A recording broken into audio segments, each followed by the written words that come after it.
For the very last time in the round of 16, we have one game to go. It's going to be Jaedong versus ForGG in a match that will see one of them go to the playoffs to play this weekend in Krakow at the big venue with the live audience. So we're looking forward to this one, but which player is it going to be? Joining me on the desk to find out, it is In Control, looking curiously, because he's interested to know who goes through. We always start the same way. How are you doing? How has this WCS been for you? You know, it's been really good, actually. I've been having a pretty good time hosting. You know, I miss being this side of the desk with you guys. I feel like I'm the one allowing you guys to banter between each other, and I can't quite join in myself, so I'm a little bit lonely.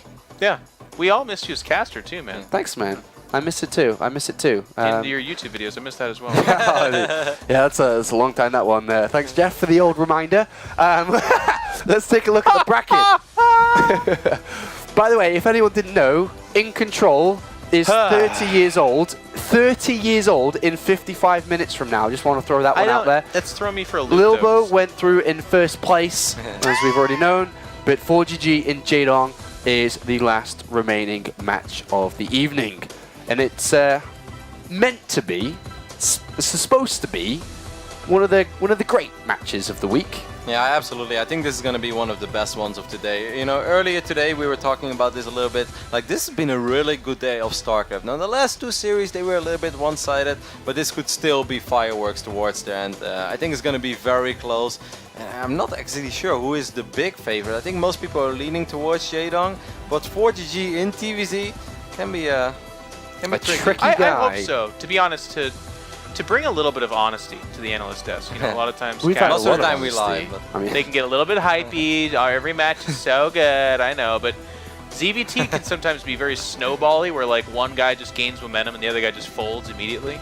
There have been great TVZ matches, but I feel like it's been, I mean, that was almost a super dangerous comment, because someone's like, clearly you didn't watch last night. There are some good ones, but I just hope it's not so one-sided. I would love this to go the distance. The distance. Epic. And just at the end of it, sweat pouring off their sleek, glistening bodies. And I mean, the first 3 or 4 series today were really good. That PvP between Mana and Elfie and the series with the games have been good. I mean, Yeah. TVZ specifically. Yeah. And do remember, at the end of the day as well, especially for you guys at home, we're going to be drawing the playoffs later tonight. So don't go anywhere once this series finishes. But let's take a look at our first player, who's now set up on stage.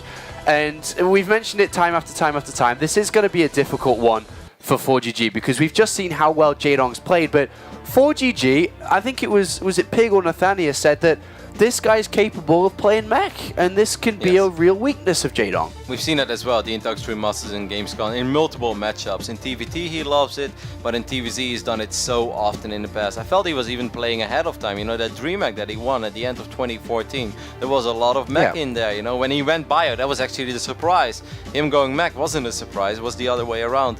But this is a very big series for ForGG. Obviously it's a big series for anyone, it's an elimination match in the round of 16, but in the start of the year, if you would have told me that after 3 seasons the best performance ForGG would have in this WCS year would be a quarterfinals, I would have said, like, come on, that's ridiculous. He's gonna make at least 1 semis, if not a final, if not win one. Like, we go back in time 4 or 5 months ago, if you ask people who is going to win WCS Season 1 in 2015, the majority of the people said, I think ForGG is going to take it. You know, he just won one of the most stacked tournaments of 2014. He was a big favorite, and now suddenly we all expect him to go out in the round of 16. It's really crazy how things change so quick. And looking at 2013 and 2014, he finished both years mid-20s, and here he is again in 2015. It meant to be the, especially for ForGG, the easier way to get to the global finals, and he's still mid-20s.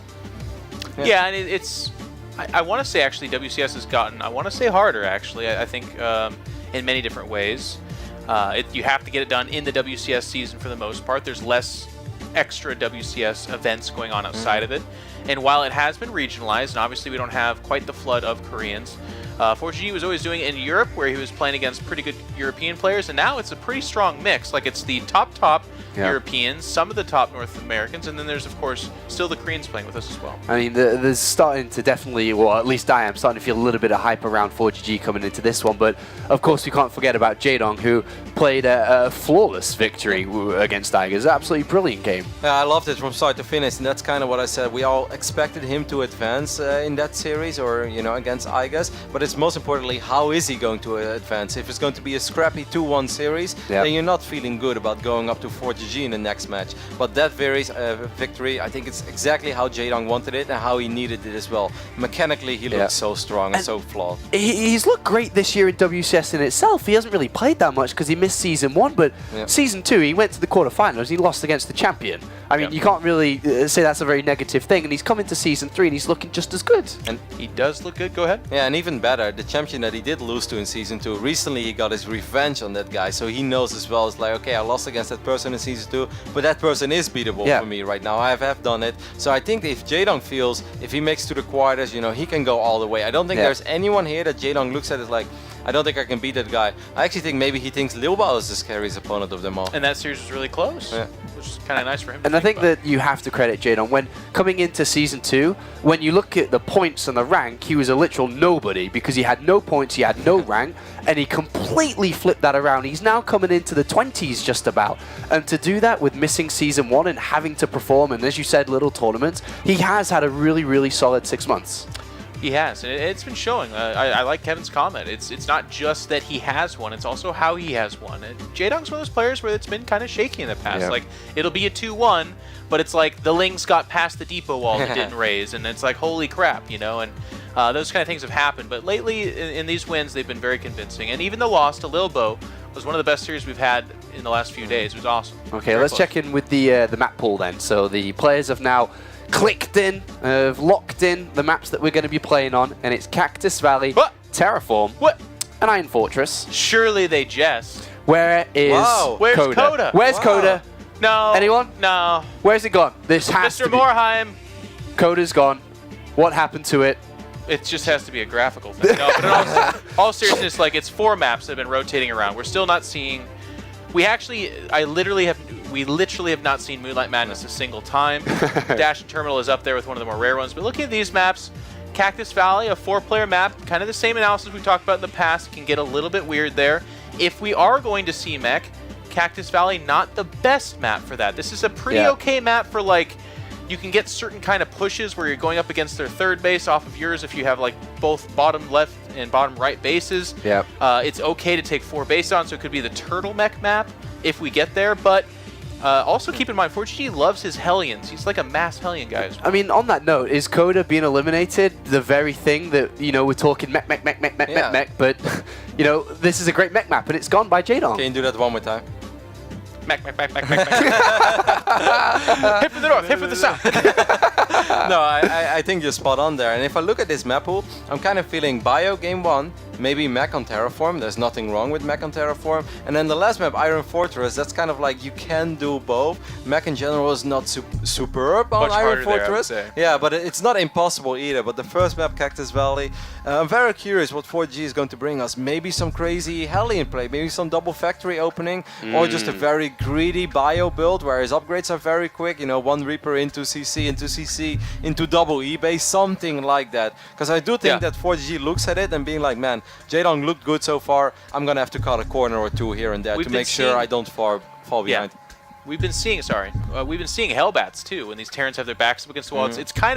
It's like the new Proxy 2 racks, like, oh, try my normal builds, and it's like, oh god, I'm in elimination, time to get out the Hellbats. Like, that's what it's been the last couple of times. Even Polt actually just kind of said it. He's like, I didn't want to show this, but all right, Hellbats. ForGG is known for that type of early aggression as well, so it definitely could be a likelihood. Yeah, he has shown us some of the most ridiculous things we've seen in the past. Like, we've seen him open up 1 base and stay on 1 base in a TVZ in a tournament final, or all just like pulling our hairs out. It's like, you can actually win with Hellbats and Banshees in tournament finals. Like, that doesn't make any sense. But if there's one guy who's crazy enough to do it, it is ForGG. All right, let's check in with the predictions then. So see where you guys have gone. And I think it was pretty close, to be fair, when we were talking about it. No one really knew exactly which way to go, but we have swung in favor of Jaedong, 5-3. In Control, you've chosen Jaedong. Rotterdam, you've also chosen Jaedong. I must say, though, the 3 guys that went for ForGG are also the 3 guys that are leading the pack, I believe, when it comes to predictions. So well, Funka, I think, is up there, right? Funka's up there, but he hasn't chosen him. But they have chosen ForGG, but you guys do believe in the JD. You believe? I think he's the favorite. I mean, it's also something to be said that he's sitting there. He had a really comfortable, nice ZVT series against Igas. It's kind of a warm-up, to be honest, 4GG has to transfer over, he's got his settings locked in. He's had time to warm up, so it's not like they're just like, sit down and play, go. But still, there is something to be said for what Jaedong has done, and I think that comfort position is going to serve him well here.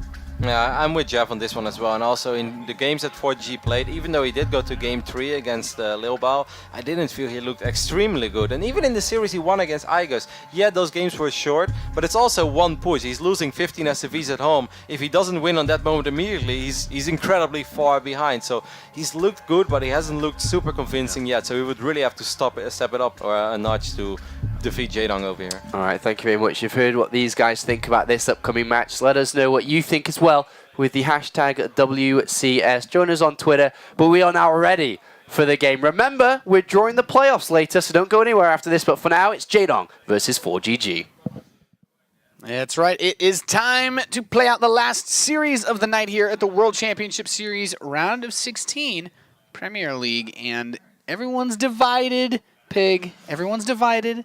We got the Jaedong fanboys out in force, the 4GG mech lovers as well. I mean, this is such an exciting matchup. Two players who have both had such high highs, but also of late have not quite been at that championship winning level, but they've never lost that spark. They've always been at that point where they are capable of taking on anyone. I mean, 4GG here, recently at Gamescom, had an amazing run, took innovation to the 5th and final map of a best of 5. Jaedong also, he's been doing well recently over in Canada at Hell at Sabut time, as well as a few other events. He's starting to really pick it back up. Yeah, these are two guys that haven't busted out, the big championships all that much over the course of the last year or so. Most notably, 4GG just had a phenomenal, finish to 2014, but it's 2015. It's been here and there. I think a lot of people thought he was going to be very successful in the new WCS system as one of the few Koreans that remained in it, whereas Jaedong missed out on Season 1, but is still somehow, after missing basically the first third of the year, a contender for BlizzCon. Yeah, he's still got that long shot option, they both do, but it really is a matter of they've got to make it to that finals, and I mean, most probably they're going to have to win the finals in order to actually get to BlizzCon. So it's one of these feats which is possible, but to have come through this group of death, to have, such a, or I guess the second hardest group or one of the hardest ones out there, and, to have to eliminate each other now, it's going to be very difficult, very hard fought match. And it's these points where I think Jaedong strikes out as a player to me who, he's got that bluff. He's got that sort of poker mentality of he's not afraid to open up with a 6-pool on a 4-player map in game 1 when it's all on the line. And the thing about 4GG is when you look at the way he plays, it's not like he's difficult to study. 4GG streams pretty much every waking hour of the day, and when he's not streaming, he's rebroadcasting his stream so you can still watch him anyway. And he's very easy to study.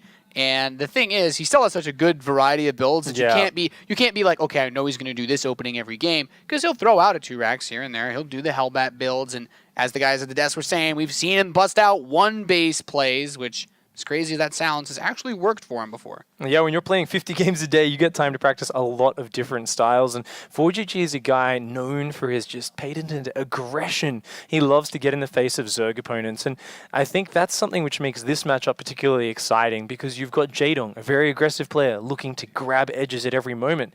And 4GG, in the same vein, wants to get in the Zerg's face, wants to limit his build-up, wants to get damage done. And really, who is going to come out of that early game phase on top is going to be a big deciding factor in this coming match, because I think everyone has their eyes set on what 4GG's been showing us in recent months, which is a big 170 supply mech push, getting in between the Zerg rallies and really just disrupting their ability to get to that hive tech to kind of get out the big army. Yeah, the most interesting thing when you look at Terran versus over the last few months is this big switch towards mech play, and it's manifested itself in many different manners. You have Terran players that will just go mech straight into battle cruisers, which we've seen this weekend. You have still the Raven, the turtle mech style, which is also very powerful, where you play a little bit more point defense drones, the secret missiles, and then there's really aggressive mech, which not quite as popular, but 4GG's he's been someone over the course of his career to show a lot of those very heavy, aggressive plays. You know, 2 Factory, Blue Flame, Hellion, or Hellbat Banshee, I think is one of his signature builds that he's used over the course of the last year, too.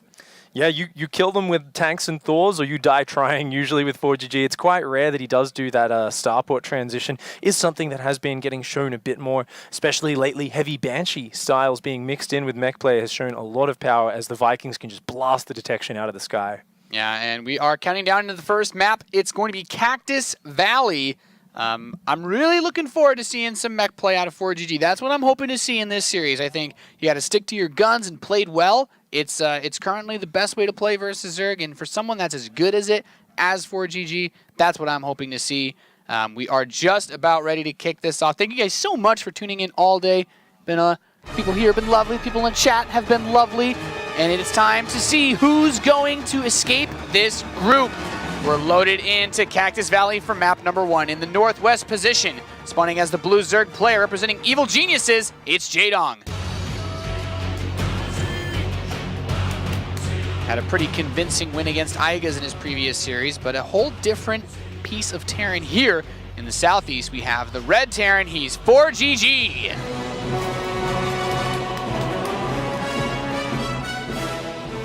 Looking intense and focused as always. ForGG, a never-ending competitor, and he will be a little bit sad when he does eventually find out that it is cross spawns on Cactus Valley. That means the rush distance is a lot further. And in this matchup, naturally the Terran player does take a little bit of a more aggressive stance. That does mean his pushes will be slowed down. However, on the flip side, if ForGG is aiming for that mech play, it means any sort of roach aggression from Jaedong, any early busts are going to take a lot longer to get across the map. Yeah, it's the kind of spawns that will force a longer game, and that doesn't mean that we can't see some aggression.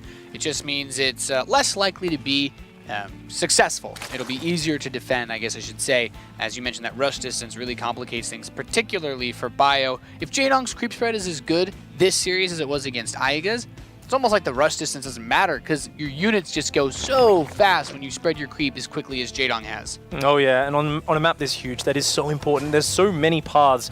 As the Zerg player in cross spawns, you're going to need to push creep in at least 3 different directions to cover your push paths, so it will take a lot of effort. And in Zerg vs Terran, this is such a momentum-based matchup. So as these players clash, what we're really going to be looking for, and I mean, it's these guys' playstyle, it's what they focus on, is getting tempo for themselves, putting their opponent on the back foot, so that they can't pay as much attention to their harassment, to their creep spread. ForGG especially, a guy who loves to get in the Zerg player's face and overwhelm them with that harassment. Yeah, and we already see that the way he's just going to open up with this Reaper. It is a 4-player map, so you can't really be certain where the other guy is going to be at the start of the game. He didn't move out with an SCV either, so he would be susceptible if he opened with just a single Reaper against a Zergling backstab of some kind, but I think he's got a pretty good choice whether he wants to get the second Reaper or not. I don't personally think that it's too big of a deal, since if an Overlord had come by, he would have most likely spotted it by now. I mean, on a 4-player map like this, those early Zergling plays are a lot less common, so yeah, it looks like he will go for that reactor, and those Marines will be popping out in just about a minute or so's time. They will be able to protect that. Of course, the Reaper going for this delayed scout, it is a bit of a less common opening without the SCV on this big 4-player map. Not going to be able to get over there to harass, but this Reaper is going to serve the function of, once ForGG figures out where Jaedong is, he's going to be able to check everything, look for the gas timing, and that's what's very interesting about Jaedong's build. Jaedong, over in his base, has not dropped a gas yet. He showed it against Aigas on this map with the 3-hatch before pool build, but this time, just with a standard opening, not going for the gas. Looks like he may want to open up with 4 queens, maybe add some roaches, a very economic playstyle, but he's not going to have the same mobility. Yeah, that's exactly what I was going to ask you about, Peg, because I think ForGG, compared to Aigas especially, is much more the type of guy that will, with this reactored barracks, squeeze out those Marines, but then just go straight up, like just Banshee Hellbats. Like, these 4 Marines come out, he still builds Marines out of the barracks, and he just does like a straight up frontal assault. ForGG Reapers staying true to the ForGG Reaper name somehow gets a drone kill, as well as forcing a Spore Crawler and an Extractor trick. I mean, it's such an annoying spot for Jaedong. He sees no Reaper at the normal timing, doesn't build any Zerglings, just the original 2, and then suddenly the delayed Reaper comes in, still gets a bunch of damage done. A very nice bit of early pressure for Jaedong, getting some momentum going. Yeah, and interestingly enough, he does actually let that extractor finish whilst building one in his main base, so he can use this to get out the forces that he may think he needs to defend. But, well, the starport is going to complete very soon. We have Hellions in production. I'm just waiting to see an armory now. Like, it just kind of feels like that's what ForGG does. Like, if he doesn't get an armory, I'll be a little surprised. ForGG just loves this build lately. This is the original, what some people used to call a flash timing. You keep on building Marines out of this barracks. No add-ons on that or the starport. Fast medevac on the way, lots of Hellions, and the armory does go down. You called it, Nate. He's going to be going for that big Hellbat-based push. He's going to hit the front with a medevac, about 6 to 8 Marines, and about 6 Hellbats. This is a very powerful push. Jaedong is putting down a Roach Warren, but he's going to need to build Roaches almost immediately when that finishes, or they're just not going to be ready in time. And pushes like this were still very popular on maps like King Sejong Station, you know, going all the way back to the beginning of the year. We've been seeing it for quite some time. And you can even do that drop in the natural expansion and run the Hellions by, or excuse me, the drop into the main and run the Hellions by into the natural. Yep. And even then, ForGG, he's the guy that likes to escalate things. So he's not just going to macro behind this. He's going to add on Banshees behind it, which can also help deal with a Roach counterattack. Maybe even go for Cloak, be a bit more greedy of him, and he will. And here we go, just this big frontal push. 5 Roaches are in the production tab. Now 7. Jaedong's realizing what's up. He needs to just buy time for those to get out. If they can get out, he can crush this attack. ForGG needs to get some damage done. He needs to get it done right now, trying to get on top of these queens. Yeah, he's going to already start to force out the energy to be spent from them. And since he's on top of the Roaches, as they finish up, he can immediately go for them, but he wants to grab the queens instead, because what he's going to do is kill all the anti-air by the time the Banshees get in, and that will allow them to even do further damage. But he moves over to the natural, so he's going to start to kill some drones with these, and we can see he gets all the queens as well. Every queen wasting so much mining time, getting a lot of drones here as well. If he runs in these 2 Hellions, they might be able to kill even more. Very nice damage so far for ForGG, getting a lot of mining time, 5 drones and 3 queens. There is no queens out right now for Jaedong. Exactly. It's so brilliant because his cloak is almost done too. There's no overseer either. There's only 1 queen halfway done. The second one has just started. And with ForGG making Banshees, he has the possibility to walk in. There's no spores either. He can just walk in and start nailing drones left and right. This is a really common follow-up, but Jaedong doesn't spot it until right now. He's going to rely on the Overseers to defend. He is making an Overseer here at his base. He's going to have some queens popping out, but if ForGG just focuses the drones, he can kill them very quickly. Yeah, I mean, he could just focus on the queen too, because the Banshee wins 1v1, then it cloaks. There's no Overseer, so suddenly this queen dies, and now the Banshee has free reign over the mineral line, just working on drones left and right, and the second Banshee's coming out. This is so stressful because Roach speed's on the way, but there's not even a Spire. There's nothing to actually finish this Banshee harass. ForGG trying to dive with Hellions at the same time. He wants to kill those drones. He's actually missed a Roach counterattack coming across the map that's about to hit his natural, but he is devastating Jaedong right now. Jaedong's Roaches, which he's about to spot at his natural, they need to do huge damage. And the funniest part about all of this, you know, the first person view is great, but I feel like I'm just once again watching ForGG stream. He's building Hellions, he's building Banshees, and he is crushing face with these forces, just slowing down his opponent so much while he gets that 3rd command center and begins that transition into mech. Oh, hitting his timing just so crisply did ForGG. His follow-up coming in right on time, and he's done so much damage, continuing to do damage here, up to another 11 workers killed. Once these Roaches are handled, especially if he sees these next wave, if he can just push these back, then he's got so many Banshees that he could still start to contest these queen count, because the queen count is only at 2. 1 Banshee wins 1v1, but if he moves in with those 3 Banshees, even with the weakened one, he could still knock back that 3rd or gain an area between any 2 of the bases. And he's continuing that Banshee production, so this small squad of Roaches will be defended by the next Banshee that pops. Meanwhile, 3 Banshees over there will do massive damage. Jaedong's just struggling to re-drone. He needs a Spire. He needs a Spire is what he needs, and he can't afford it because of the damage he took from this push. And now, okay, you killed 1 Banshee, but now your 3rd base is basically forfeit, because these are going to kill all the queens here. They're going to shut down the Spore Crawler that's building. They're going to kill any drones that are still left behind in this base. And this is just ForGG controlling the units that he knows how to use best, the best. Oh, such beautiful control from ForGG, putting on hold position just out of range of that Spore Crawler, and so many drones are going down. This is a nightmare for Jaedong. Oh, this is the elimination match in the round of 16. He does not want to go out here. Finally comes down and snipes down a Banshee, but he has been bruised, he has been battered, and right now he has to struggle to recover. Yeah, this Banshee escapes with 10 kills under her name. Just so much damage done. And okay, the next Roach push is going to come in, but there's still nothing to worry about as far as Mutalisks go, so it's not even bad to keep building Banshees. With 3 Banshees on the map, these Roaches aren't going to accomplish anything. Non-stop production. I love this. ForGG, one of those few players who's confident to just keep on building these harassment units because he knows not only can they keep doing damage, but they can defend the counter pressure. And all of these Roaches out of Jaedong are completely helpless. They can't do anything. Jaedong trying to just recover in that drone count. He is dropping the Spire. He's going to bank on getting out Mutalisks as his next way to deal with the Banshees. This Spire is just too little too late is the problem. He's taken so much damage. ForGG, one of the reasons why he continues to build Banshees after that phase of the game where they're normally not relevant anymore, as they come in and start to kill even more Queens, is they usually just don't expect it. You're always prepared for the Spire follow-up with these Thors. Oh, but a nice Roach counterattack here from Jaedong does push in, but 2 Thors pop out just in time. Will they be able to deal with these Roaches? They are starting to mince a few of them up, but the Roach focus fire on those Thors is good. The SCV's trying to hug these Roaches, but great micro from Jaedong to get big damage done there. Yeah, all the drones in the third base are going to be killed, and this is one of those reasons why it can be a little good to go for these Roach pushes, as the Thor not quite the answer, but a Banshee's going to finish up, so ForGG's willing to trade out his SCVs. He just wants to kill all of the drones here, and I think he's going to be able to do that. I think he's going to deal game-winning damage with this Hellion push. His Banshees will eventually clean it up at home, so if he can just cripple Jaedong's economy, this will be a good move for ForGG. ForGG playing gun-ho as always, unafraid. He does not pull home to defend. He will drive home his offense, and we can see those drone kills piling up in that tab. Yes, a lot of SCVs are going down, but those mules are still there. Those mech units are still popping out. Yeah, and the biggest thing is when you're playing mech, you don't really care about minerals anyway. It's all about having enough gas to keep pumping out those tanks, those Thors, those Banshees. And it's 14 SCVs to 32 drones, but you said it, Pig, he's still got mules.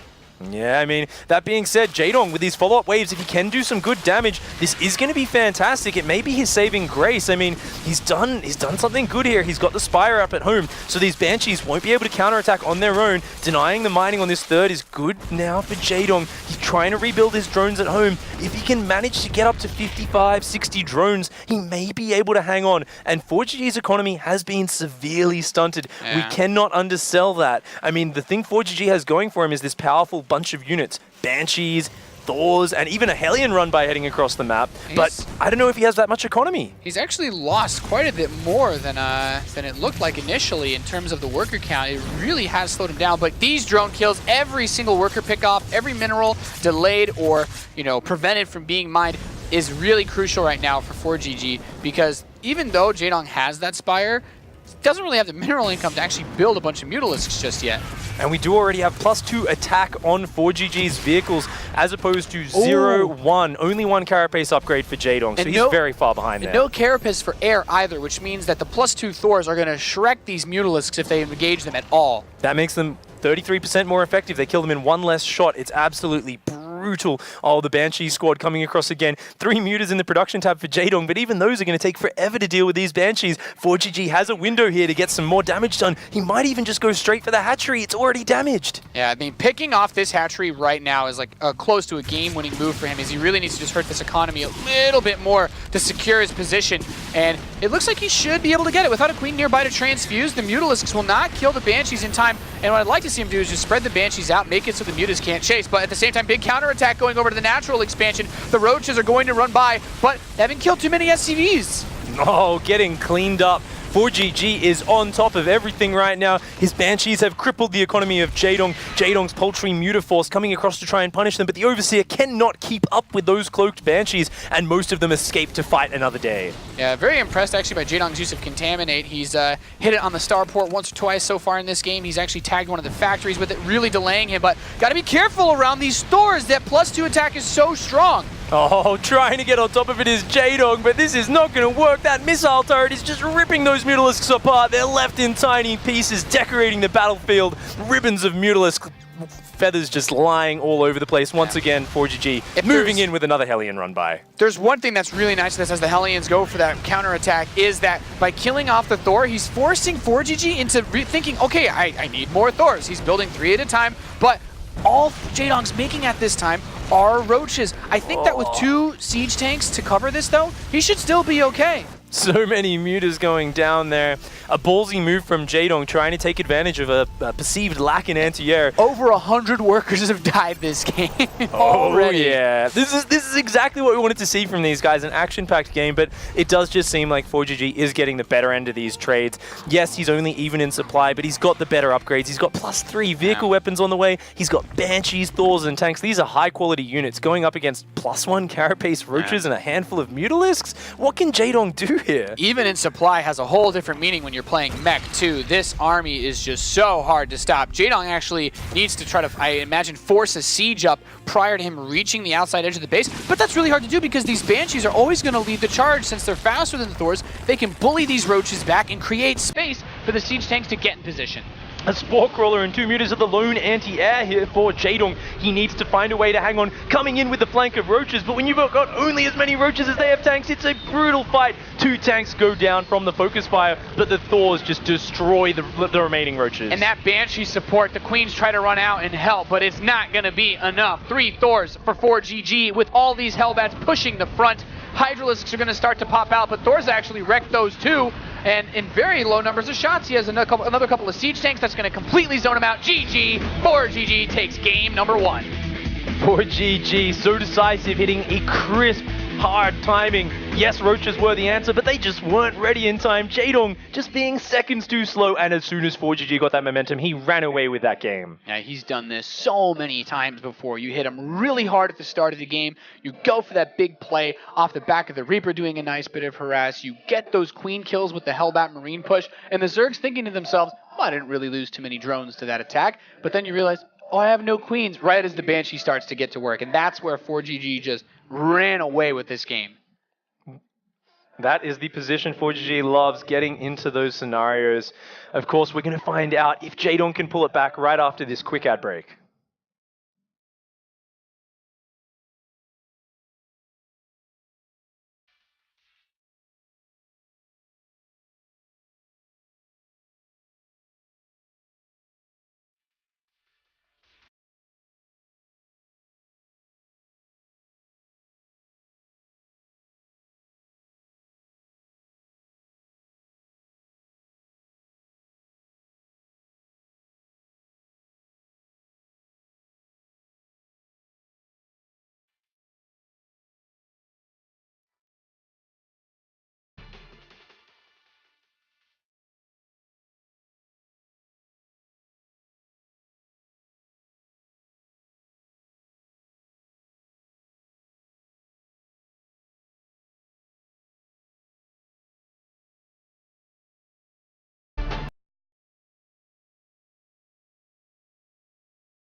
Welcome back, ladies and gentlemen, to the World Championship Series Premier League round of 16. This is the decider match for Group D. This is the last best of 3 of the round of 16, Pig. We're about to find out who will be the last player going to the top 8 playoffs, and one of these guys has to go home here.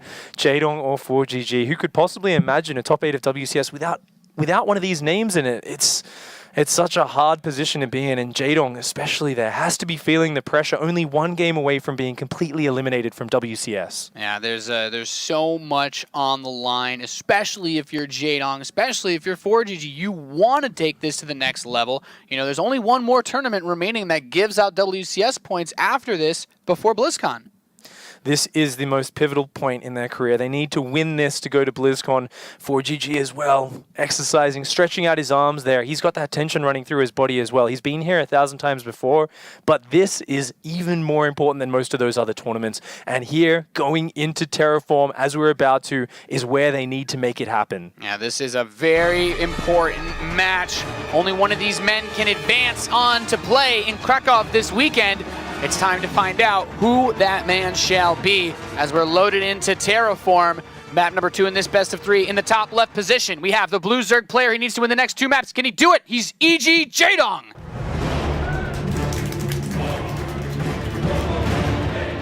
Had a much rougher time from this roughneck Terran player in the southeast, bringing out the mech. It's Millennium's ForGG. I like that you call him a roughneck Terran player, because he does kind of strike you sometimes in this matchup as the guy who comes up and kind of grabs you by the scruff of the neck and just shakes you around as his Zerg opponent. And last game is exactly what that looked like. I'm sure Jaedong going into this game is kind of biting his lip a little bit, thinking, damn it, if I just had those roaches out a bit earlier. He's like, I'm not going to underestimate ForGG's aggression this time around. I'm really going to lock down the hatches, and I'm not going to let him get in there and disrupt everything. Yeah, it's really interesting when you look at what people's expectations are. You know, if you watch a lot of competitive StarCraft, I think lately mech, it's like, oh, okay, that's that slow style. They turtle up. Marine Lord did this earlier. And it's like, actually, that last game went 20-plus minutes and was nonstop action from the mech player ForGG. And it also goes in hand to, Jaedong constantly hitting with the counter harass. But ForGG is just... he's not the kind of guy to sit back. He's not the kind of guy that likes to just chill. And if he's going to play mech versus you, he's going to be up in your face the whole time. And that really puts on a lot of pressure if you're the Zerg player in that position. It makes it very hard to respond. We could see, even in last game, Jaedong is anticipating this play. He went for the roaches preemptively, expecting the mech play. But even then, because of ForGG's unexpected aggressive timing hitting so hard, he just wasn't able to stop it, and things got out of control. So no matter how well you're prepared for the style ForGG is going to hit you with, you never know the exact timings that he's going to attack. He's always going to find a way to get under your skin and throw you off your game. Yeah, that's just the mark of a player who's just been around for so long. ForGG plays so much StarCraft, quite honestly, it's like non-stop. Like I was saying, you could tune in almost any day of the week. I guess not this one because he's here playing here, but just constantly playing, constantly laddering, doing such a wide variety of build orders. But if there's one thing that, really rings true with him, it's that Hellion Banshee control. And if you're Jaedong, that's something you really have to be wary of. His Spire was so late, ForGG loves playing just Banshees versus Queens. He'll out-micro you all day. And we can already see the Reaper coming out. ForGG wanting to put on that pressure. He's here, one game away from progressing to that top 8, and he's doing what is tried and true. Jaedong on the other side, going away from that gasless play he played last game, going back to his roots. He's getting a gas. He's going to be going for the Zergling speed very quickly because he does not want to let this game get out of control. If he loses this, he's out. He is gone, and already making a slip-up. His Ling's running out of the base as the Reaper hops in, almost losing a drone. Yeah, needs to be very careful because, uncharacteristically, most Zerg players, at the top level, don't lose drones to Reapers. ForGG picked one off on the last map at the very beginning, and even just something like that really sets the tempo. It's like, yes, I am going to perfectly control my forces in your face, and you are going to have to really play on another level if you want to advance past this round.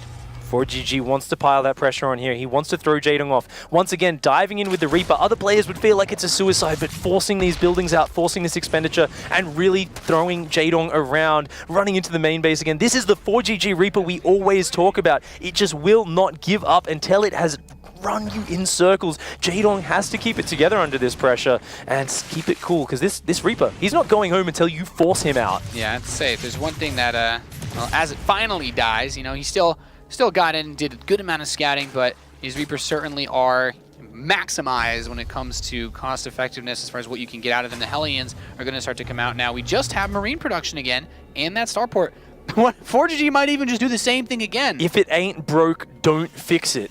ForGG doing the exact same opening so far. He may change up the execution, doesn't need to add the armory, could just do a Marine drop in the back of the main, Hellions run by at the front, an older variety, or he could do the exact same build. And this is such a mind game in this situation. We saw it in the round of 32 with Hitman. Hey, if it's worked one time, if my opponent is in the pressure, he's in that position where one game away from losing, if I do the exact same build, what could be more tilting than destroying him with this? Yeah, if ForGG suspects that Jaedong isn't going to rush out Mutalisks, which, you know, he's going for the Spire at a pretty fast pace. Again, you know, it's not the fastest Spire ever, but he could still comfortably just play versus Roaches or just Zerglings. His Hellion control is among the best, and his Overlord sees the medevac. He drops out to try to snipe it, but he won't be able to kill that Overlord. And that does give away some of ForGG's intentions. We have seen the armory on the way, so it does look like it's going to be another Hellbat one, but ForGG sending his Hellions around the north side, looking like he may want to hide them. Nope, going to meet up with that medevac. He wants to put on the frontal attack, and he wants to do it now. Same exact follow-up too. He's going into the Banshees. He's going into the Cloak. You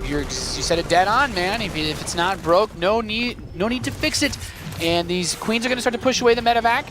We have the Hellbats here. There is a Spine to fall back on this time. A much stronger structured defense. No Baneling Nest is ready just yet, but he's put a lot of damage on this medevac. Fantastic focus fire there from Jaedong. Look at this. ForGG checks the third, sees that it's not there, and still decides to commit it to the natural. This is a very ballsy maneuver from ForGG, committing when he's seen that Jaedong's only on 2 bases. Yeah, he wants to get down this Spine Crawler, move forward. The medevac does get picked off. Here come the Banelings. He has to ForGG needs to spread out. He does spread somewhat reasonably, but with this many Zerglings to help follow it up, he will be able to clean this up. He did use every single Baneling, though. ForGG has the option to keep rallying Hellions across with this Banshee and try to make a big push work, but let's compare to the last map. There's 4 Queens alive. Oh, he's in control of this game, is Jaedong. He shut that down. Those units aren't out. There's no more pressure. And the Lings are even flooding across the map. There is so much threat here for ForGG.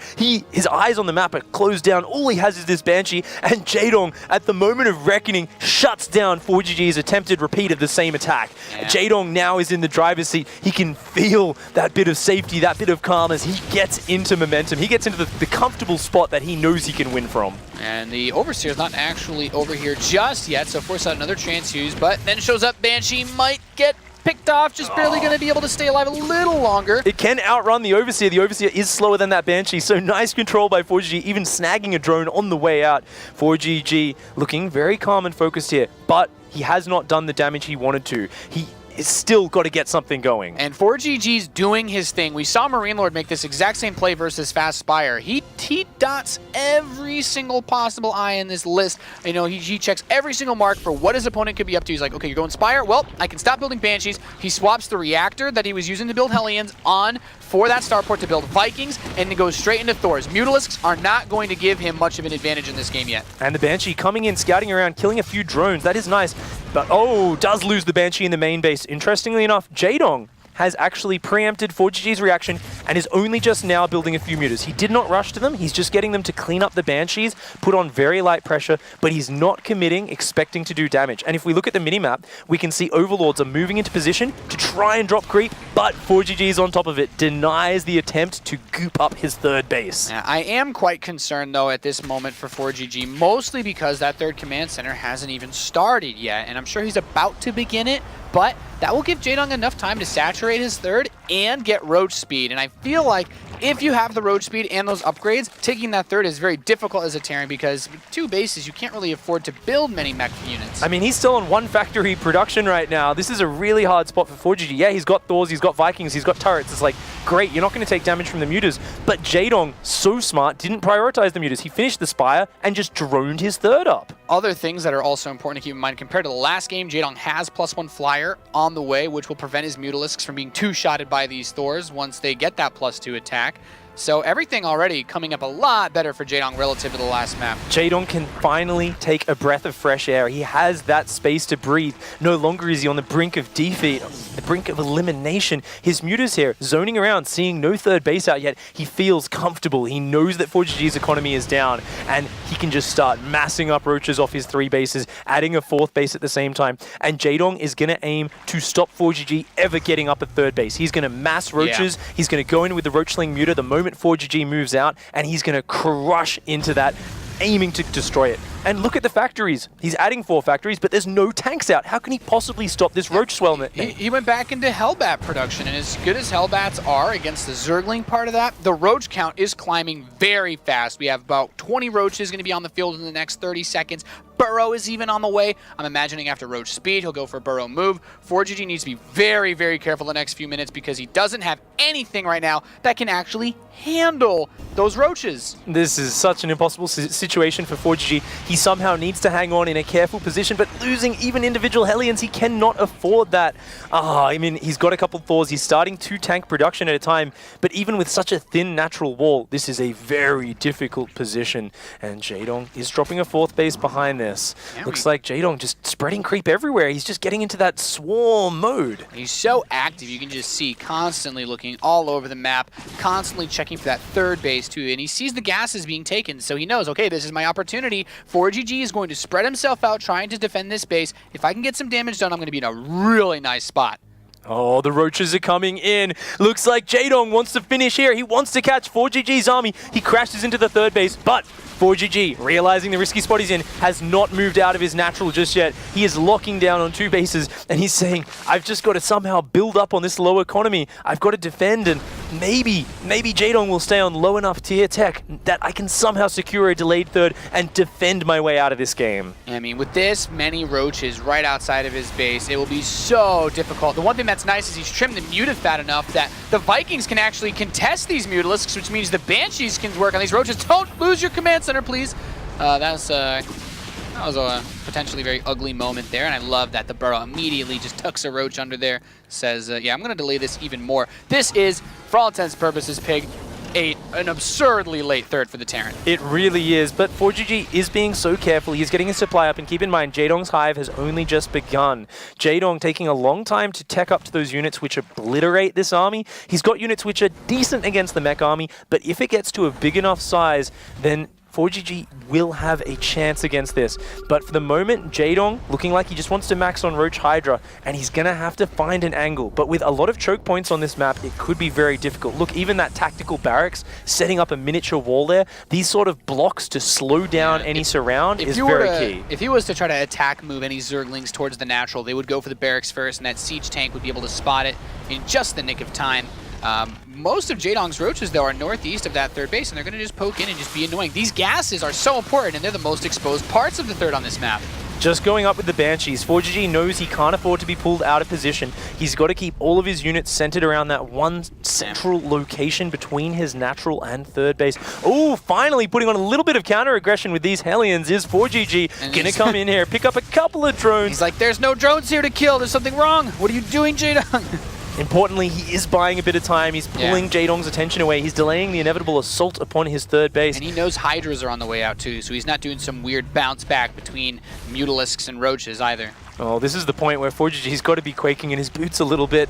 I mean, he went for the same build as Game 1. It has not worked out, and now his back is up against the wall. Jaedong so close to equalizing, but with every tick of supply, every moment that ForGG gets closer to max is a moment where he can withstand this onslaught. However, I mean, look at that in the production tab. That looks pretty scary. It's so nice that he has this many Vikings because it preemptively has it's a preemptive defense against Viper's blinding clouding, and it also allows those Banshees to just get so much work done. This is going to be where things get really tricky because if ForGG is allowed to secure 4 bases, Jaedong is going to have a really hard time killing him.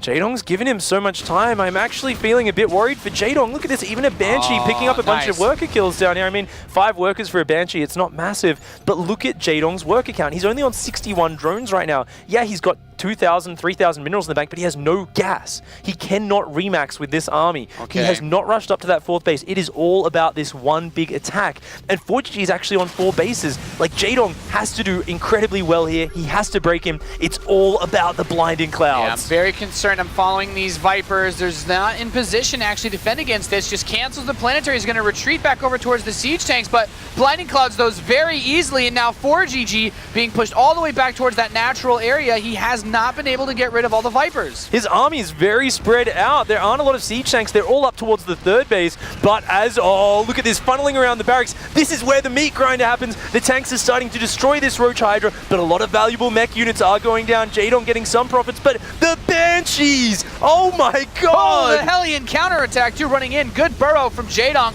Try to buy some time, but he's losing some of his Hydralisks to those as well. He comes in, he sees, okay, that Ultralisk Cavern is done, but he's trying to get some counterattack work done here. ForGG is actually making a bit of a play. Jaedong, he's 1 game away from being eliminated, and now suddenly from a powerful position, he is down in supply. He's feeling the pressure. Counter. He just gave ForGG too much time and then took huge damage to the counterattack. Jaedong has to feel the sweat on his brow right now, and ForGG looking calm as ever, realizing that he is resurrecting himself from the grave in this game. Yeah, he has exactly. He's really plucked himself out of the ground with this one. The Banshees were so instrumental in helping to push that back, even though he wasn't able to kill all the Vipers. As a Terran, in the aftermath of that fight, the Overseers oftentimes will just fly right through your turrets, and then it's like, actually, my Cloak Banshees are untouchable, killing even more drones now. And Jaedong, oh boy. He cannot afford this, even losing Hydralisks to these Blue Flame Hellions. 7 drones already going down. ForGG is getting another 4th base established and killing so many drones at the same time. Oh man, and that's the thing though. Those Hydralisks are so expensive, but if you're a Terran player, Hellions are dirt cheap. They don't cost any gas. They don't influence your ability to build those powerful units. You know, he's just splashing the pot with these Blue Flame Hellions. Oh, ForGG stabilizing here, getting control of the game. Still, oh, this command center being exposed. Jaedong has to pull it together. He has to get snipes like that, and that's a big one. Picking that up, he feels a little bit of momentum swinging back in his direction. Jaedong here has to stabilize. He has to dig deep right now, and great positioning on these roaches. He's going to shut down this next counterattack. Jaedong is getting back in control of this game. He's got a low economy, but he's still got a big army. His 3-3 has just finished, and he knows this is the moment where he needs to show those champion qualities that he is so famous for. Here's the problem when it comes to Jaedong's position, and this does concern me a little bit. ForGG has 3 Banshees in production. He has 4 starports. He's not in a position where Broodlords can not necessarily catch him off guard, but he has what he needs to respond to them as soon as he knows that they're coming. And this concerns me because he needs to be really careful as these Hellions constantly run around scouting everything that he's doing, and even more drones getting picked off, roasted and toasted at this 4th base. Oh, nice pickups once again. ForGG can trade his Hellions off for drones like this for days, especially because Jaedong doesn't have the bank to absorb these little bits of damage. He's still only at about 60 drones. He's starved for minerals. He's actually got a bigger gas bank than mineral bank right now, and ForGG's army is starting to balance out very nicely. Extra command centers in the production tab, extra vehicle weapons, and he is almost maxed out. ForGG's army is looking so scary, and oh my god, 11 Banshees in the production tab. Yeah, he's trying to come in through and knock down this 4th base. Once again, the Banshees are all going to cloak. The siege tanks are in the back. They're blinding clouded, but the Banshees are still able to fire. He's pushed back the Overseers. He's actually almost killed both of them. There's still one last one alive, so the Hydras can do a little bit of work here, but the Banshees still trade cost effectively. At the same time, he somehow manages to get Hellions inside of his base once again, picking off more and more drones, picking off the Queen, and also any possible larva. Then he's like, ForGG's like, you killed my planetary? I've got another command center. I can float command centers over to that base for days. Even more drones desperately trying to run as ForGG scans. ForGG deflects Jaedong's swipe at the front and behind. He trips him over, dives into his mineral line, and tears away Jaedong's BlizzCon dreams. Jaedong can feel this game slipping away from him right now. And with that run by, he saw the Greater Spire. If he took one peek in that direction, then he'll know. Once these Corruptors pop out, he just needs to stop building Banshees and just go straight into Vikings. Now we have a couple more Vikings on the way. He only needs to build Vikings and Thors from this position to handle Broodlords. And he's got those Vikings in the production tab, building more siege tanks. He may not realize just yet, but it doesn't even matter. I mean, he sees the Corruptors one more time, and he's killing so many drones, starting up 4 Vikings in the production Yeah. tab behind this. Oh man, Jaedong's economy is just in tatters right now. Especially now that he's finally driven under a Corruptor. He knows 100% what's coming. He's just building Vikings, just building Thors. Those are the units that ForGG needs to advance to the round of 8 here at the World Championship Series. Those are the units he needs to eliminate Jaedong from Season 3. Jaedong has the map covered in creep. He sees everything, but ForGG is just too fast for him. He's running circles around him with his Hellions. His defensive force is strong, and yet he's always counterattacking at the same time.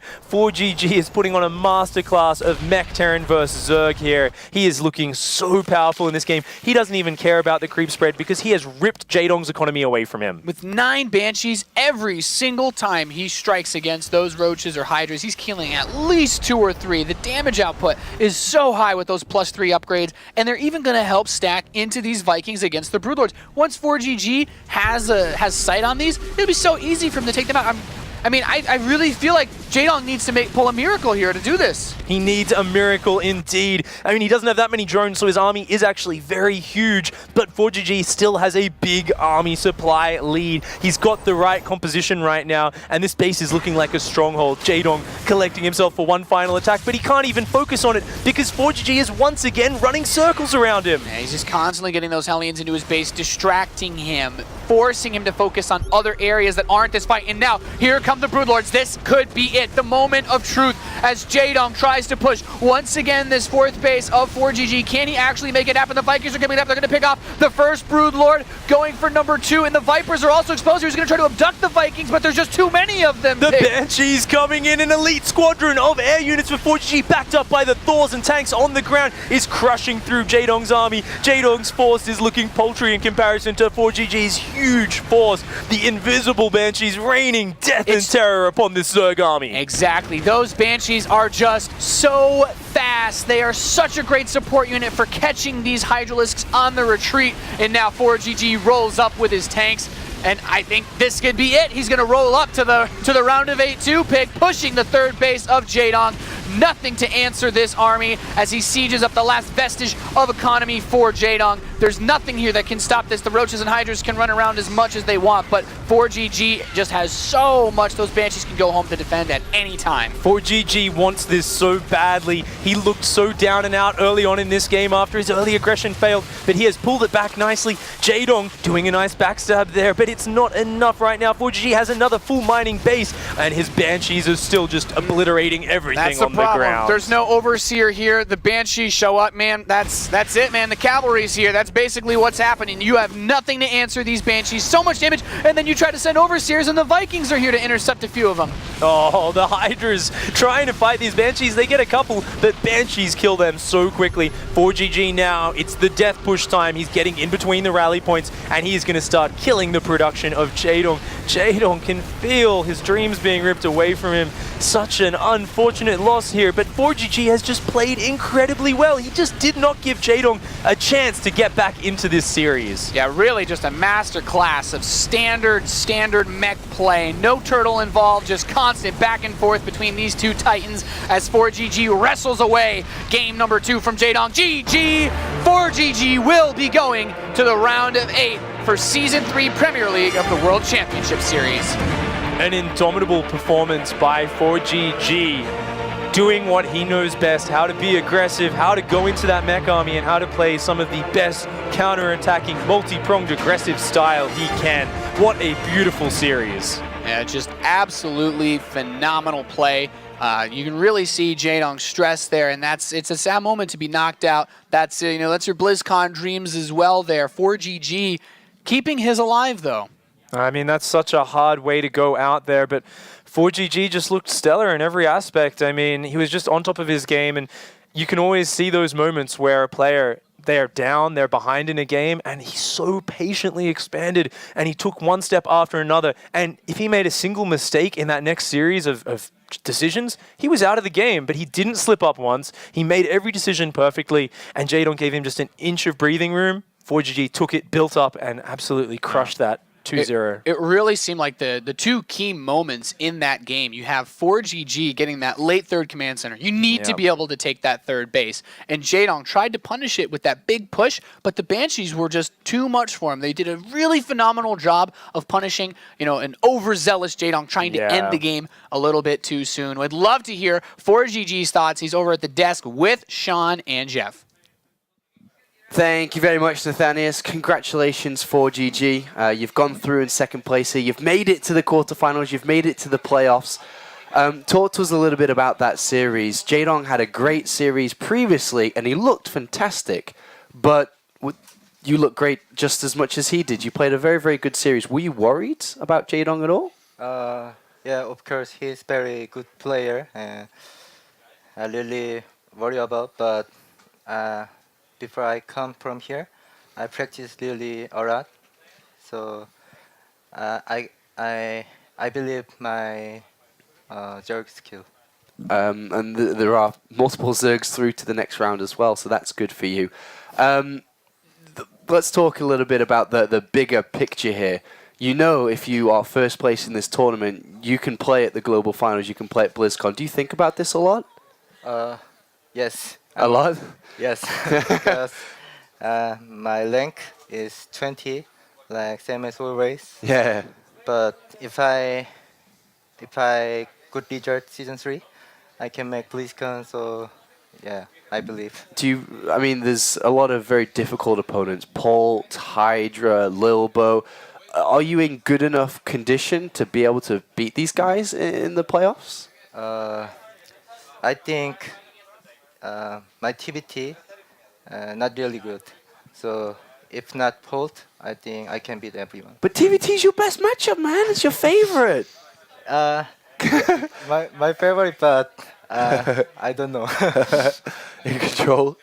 Oh, just a fantastic series. It's really nice to see that mech play. You're kind of famous for it. But we didn't see what's like a Raven mech play, which I think is really common in mech. Do you prefer the aggressive type, or are you okay with going the slow type with Raven? I don't like just defense mech style. So I don't like Raven. I prefer Banshee. Oh, the Banshees are good. Yeah, what is the best way? Jaedong really seemed to struggle against the Banshees here. When you play against Zerg players on the ladder in practice, what is the best way to deal with that, the Viking Ravens? Viking Banshees, sorry. Just Zerg player have to take base, defense, and make army, but Jaedong have a lot of mistake. First game he lose first overload. Yeah. So he dead so many worker, and second game also his roach push. He have to hide. So my tank position outside. If he push roach push, then I think maybe I got dead, but he's push little bit early. So I know, and I defense. So easy. After easy. Well, congratulations on going through. One last question here for you. There's been a lot of rumors, there's been a lot of talks about your future in StarCraft. I know it's a bit of a negative subject considering you've just gone through in second place. But what are your plans? Are you looking to see out the year? If you play at BlizzCon, fantastic, you can go there. But what are you doing next year? Can you tell us? Next year? Yeah. Actually, I don't know yet. Okay. I didn't decide anything. Okay. So I'm still thinking. Okay, all right. Thank you very much for clearing that up. And congratulations on going through to the playoffs. Look forward to seeing you play this weekend. And best of luck ForGG. Let's check in with the bracket now. We've completed the round of 16. We've got our 8 players that are going to play this weekend in Kraków. I've been practicing that, and we can't wait to get over there. We're going to have a travel day tomorrow, and then, of course, the competition starts on Saturday. Lilbo first place from Group D, ForGG second place from Group D. And we've got an awesome set of players, and we've got an awesome guy joining us back on the desk. Of course, it's Rotterdam. Welcome back, my friend. Yeah, just had to say congratulations to ForGG and also told him to stop stealing my ladder points because this is really not cool anymore. He's a fantastic competitor, and he really showed it in that series versus Jaedong. He played his own style, and that's something that we can say about ForGG. And and should have said it and could have said it for years and years and years. He plays his own style, he sticks to it, and he won with it today. That's one thing that really stands out for me. Like, game number 1 was obviously a little bit of a wild game because he killed so many workers, he killed so many queens, the cloak banshee follow-ups to something Jaedong didn't see coming. And then winning with mech, you know, that's one thing. Game number 2, his start wasn't that phenomenal. His first push didn't do that much damage. Yep. Nathan pointed it out, that third base was extremely late. At 16 minutes that base went down. And if you then still make it work, well, then obviously you really know what you're doing, because going up to 3 bases, the 16-minute mark, like, you know, that's really late, and he still made it work. He just realized, okay, I'm required to play completely different right now, and his supply was still going up, obviously very slow, you know, 150, 160, but he didn't make any silly moves out. He didn't go for regular mech timings because he knew that he was so far delayed, so that was just really smart and really adaptive play by him. And guys, just reminding you real fast now, we are going to go to the play-off drawing, so do keep that in mind and don't tune out yet. That's going to be an excellent little turn of events to see who plays who this weekend. But in control, Jaedong, I mean, it is what it is, right? He's going to be disappointed with this loss. He could have played at the global finals. We knew that he wanted to play. He's going to be saddened by this, no doubt. Of course. I think missing Season 1 definitely bites him in the butt here, and that was something that was not really even tragic. It was kind of a decision he made. He wanted to move to North America to compete over here, and it cost him a whole season, so he's just not, probably won't see him at BlizzCon. I do think he'll go to DreamHack. I'm not sure. I don't know. We'll see. But I think what's so cool about it is this is going to have to be a feather in his cap where he hopefully gets motivated for Legacy of the Void next year. And in his ashes, ForGG rises. You know, it's a cool story for him, too. Like, we've seen some up and down results from ForGG as well. He's no longer the dominator that he used to be, and it's nice to see him on that upward swing, besting a foe that a lot of people thought he would lose to, and then moving on to the round of 8. It's a cool story. It is a cool story, and hopefully he can perform this weekend because he does need to now. He takes that kind of burden from Jaedong and carries it himself. Let's check in now, and this is the pit stop time with our predictions. We finished our shows here in the studio. Let's have a look at who is where so far. Nathanius is at 80%, and at this lockdown before we go to the weekend playoffs, goes in first place. Jeff, you crawling back. You crawling back. Yeah. Slowly but surely. What are you thinking looking at this, Roddy? Nathan having 4 out of 5 series in general correct. That's very impressive, man, especially with the upsets that we've had so far. He called ForGG here in the end as well, called Kung Fu earlier. I'm very impressed with my boy. You know, we've been teasing him, but you gotta give credit where credit is due. 80% after so many best of 3s. Like, how many best 3s are we in? Like 20, right? In 20, yeah. Yeah, 20. so I mean that's very good. Well done, Nathanius. Yeah. It's the best thing you've done this week.